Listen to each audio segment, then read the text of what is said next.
তো আজকে নিয়েছি পরোটা, নিয়েছি চিকেন ফ্রাই, নিয়েছি মিক্স ভেজে একটা সবজি, নিয়েছি ডাল, নিয়েছি আর নিয়েছি পেঁয়াজ। ঠিক আছে, তো চলো শুরু করা যাক।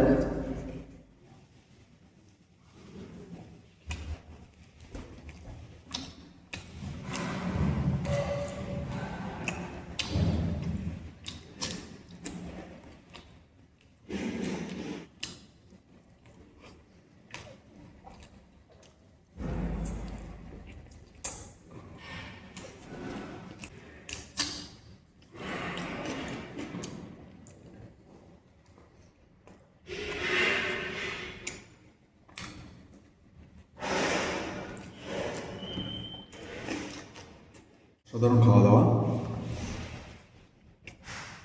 তোমরাও এরকম বাড়িতে ট্রাই করো। চিকেন ফ্রাই, ডাল, পরোটা, আর অবশ্যই কমেন্ট বক্সে কমেন্ট করে জানিও তোমাদের কেমন লাগলো।